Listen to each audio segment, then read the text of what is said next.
Welcome to Writing, Marketing, and Managing Your Nonfiction Book Project. This segment is the introduction to this online course.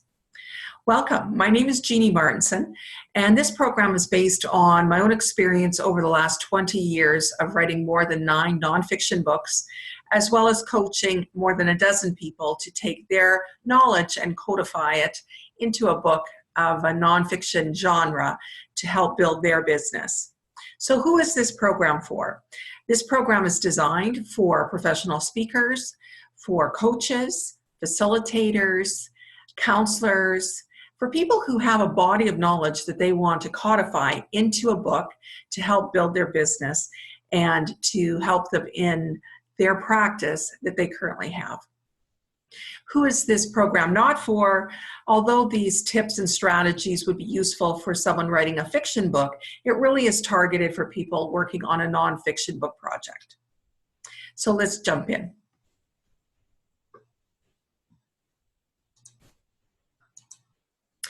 So what are the 4 excuses that I consistently hear people say when it comes to writing a book? Well, I'd like to write a book, but 1, I don't have the time. I'm just so busy. How am I ever going to get around to it? I never have enough time set aside to actually focus on a book project. We're going to talk about that as number 1 excuse. Number 2, I need a good idea or to do more research. I don't think I have enough or the right stuff yet, which allows us to procrastinate and delay the project.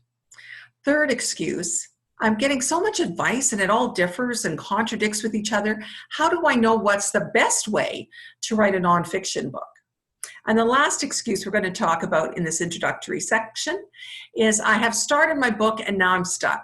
I worked a bit on it and I've lost enthusiasm, or I seem to be lost as far as the direction I'm trying to go.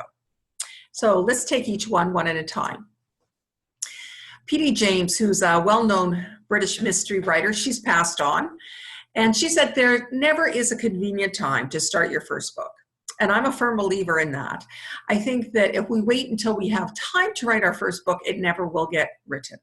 It's better to jump in and start the process, and at the end, when we have the book written and it's out there and being marketed and supporting our business, we'll find the value in it. So sometimes it's about just jumping in. This is the time. When we talk about good ideas, do we have the right idea? Do we have the way to put this book together? When Stephen King wrote his book called On Writing, I found it very useful because although he's a fiction writer, so many of his ideas also work as far as for nonfiction writers and advice, great advice for nonfiction writers. I fully recommend purchasing his book. It's called On Writing. He said, there is no idea dump, no story central, where good ideas seem to come quite literally from nowhere, sailing at you right out of the empty sky. 2 previously unrelated ideas come together and make something new under the sun. Your job isn't to find these ideas, but to recognize them when they show up. And for nonfiction writers, that is true as well. It's where's that confluence of a couple of ideas that complement each other, or a couple of ideas that are allowing you to talk about your material in a unique and new way. You have all the ideas you need. Just like you need to take the time and just jump in, find the time, you have the ideas already. If you've had a practice particularly for more than 10 years, as a coach, consultant, a speaker, a trainer, a facilitator, chances are you have everything you need tucked in that filing cabinet, put away in a filing drawer, on a memory stick, on the hard drive of whatever computer you're watching this on, as well as some post hard drives that you might have tucked away. You'd be surprised how much content you really do have.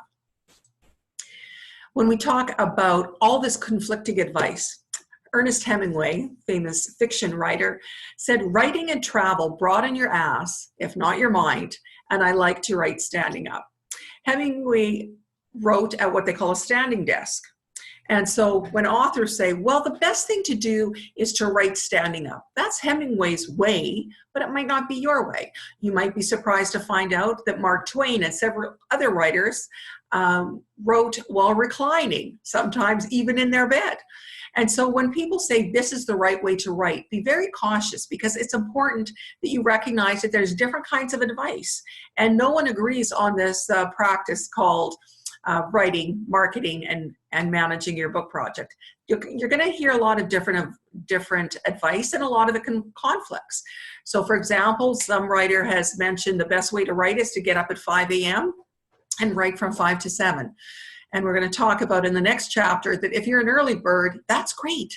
But if you're a night owl, that's a waste of time getting up at 5 to try to write, because your creative juices will not be flowing. So when we think about Ernest Hemingway, he had a way of writing. He had writing habits.